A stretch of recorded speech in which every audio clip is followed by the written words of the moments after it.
అందుకే మన దేవతలు పద్మంలో కూర్చుంటారు, గమనించండి. సరస్వతీదేవి పద్మంలో ఉంటుంది, బ్రహ్మదేవుడు పద్మంలో ఉంటాడు.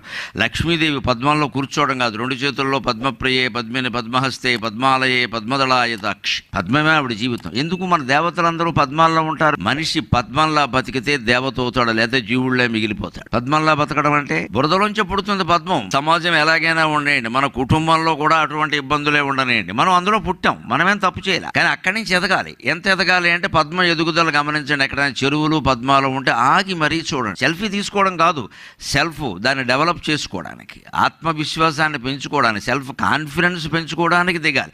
సెల్ఫీ తీసుకోవడం, పద్మంతో నేను ఫోటో దిగానని అందులో పెట్టడం, వావ్ అని ఒకడడం, బ్రేవ్ అని ఒకడడం, ఏంటి అధవస అంతా. వాడెవడో బొట్టన వేలు పేకెత్తి, వీడెవడో చిటికిన వేలు పేకెత్తి, వేళమే ఆధారపడి మన జీవితాలు నిలబడతాయా? నాకు ఇన్ని లైకులు వచ్చాయి, దేనికి నీకు అవన్నీ? నిన్ను ఎవడో లైక్ చేయాలని నువ్వు కోరుకుంటున్నావు అంటే నిన్ను నువ్వు లైక్ చేయట్లేదు అనమాట. అది కఠినమైన సిద్ధాంతం.